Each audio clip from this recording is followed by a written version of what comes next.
राजस्थान में इनको घुसने लायक नहीं छोड़ेंगे।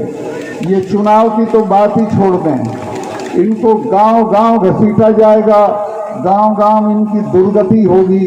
ये जो हमारी महिला खिलाड़ी हैं, इनके साथ जो हुआ वो आपने देखा होगा, टीवी पे दिखाया गया, खून खोलता था उसको देख के, और ये मन करता था कि अभी जाके जो लोग इनको घसीट रहे हैं उनके साथ कुछ न कुछ कर दिया जाए।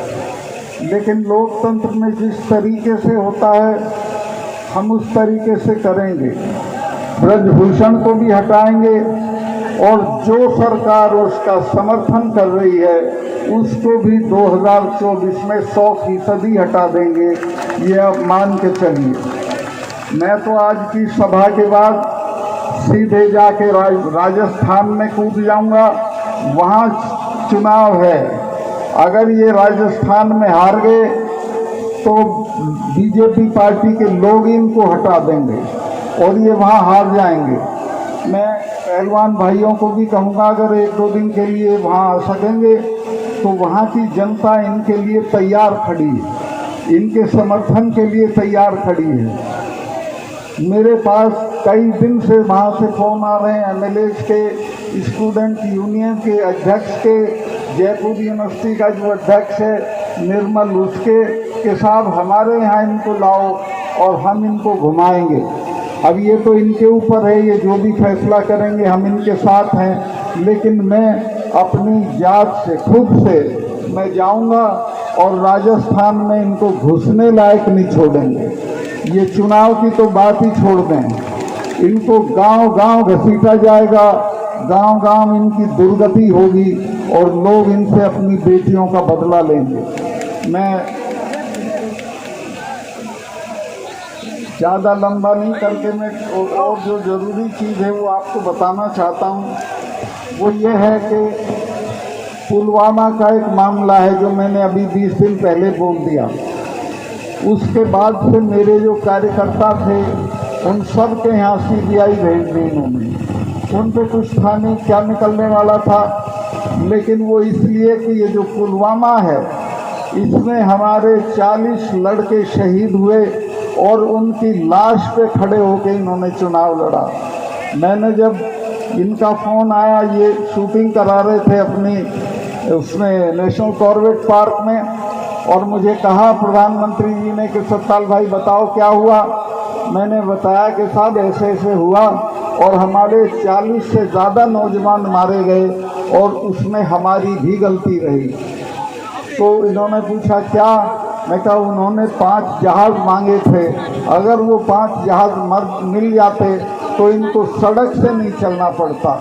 तो मुझे प्रधानमंत्री जी ने कहा कि तुम अभी चुप रहो। मैं 2 चैनल को बोल चुका था।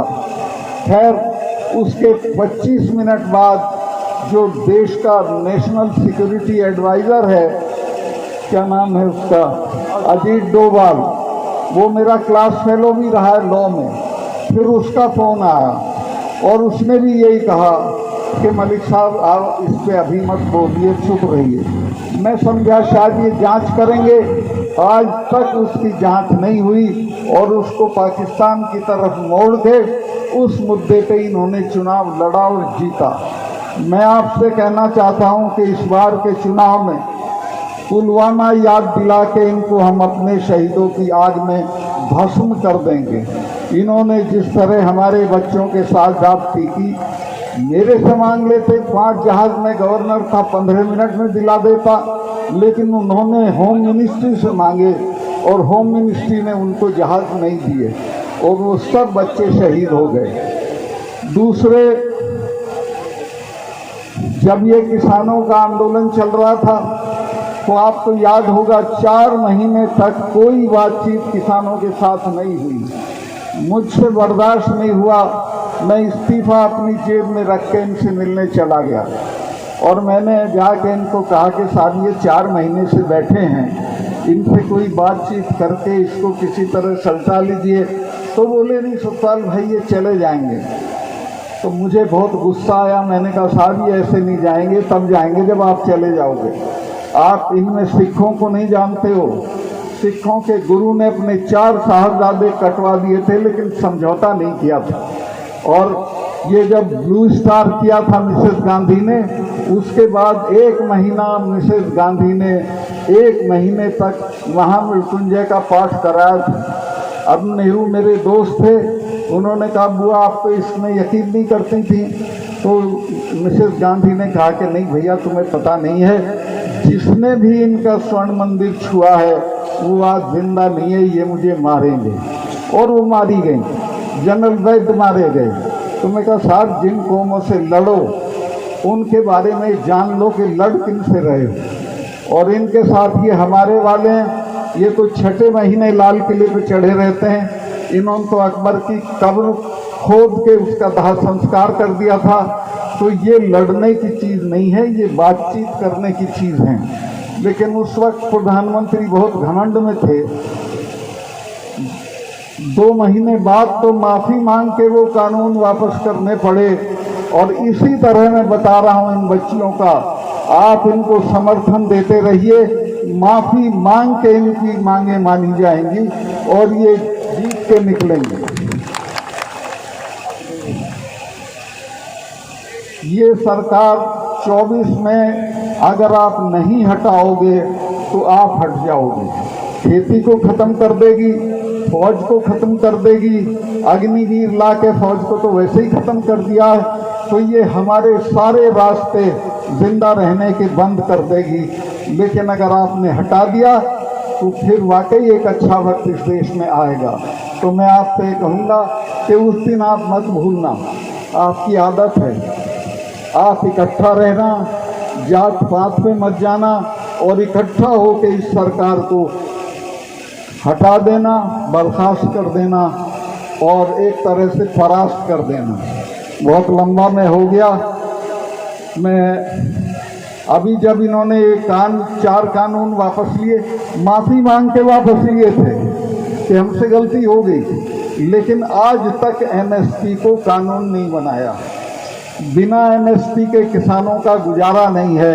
एमएसपी ज़रूर लागू करनी चाहिए, लेकिन वो आज तक लागू नहीं हुई है। वो लागू होगी जब आप दोबारा लड़ाई की हुंकार भरोगे। और मैं आश्वस्त हूँ कि किसानों को एक लड़ाई दोबारा लड़नी पड़ेगी। वो चाहे चुनाव से पहले लड़ो या चुनाव के दिन लड़ो, एक लड़ाई और लड़नी पड़ेगी एमएसपी के लिए।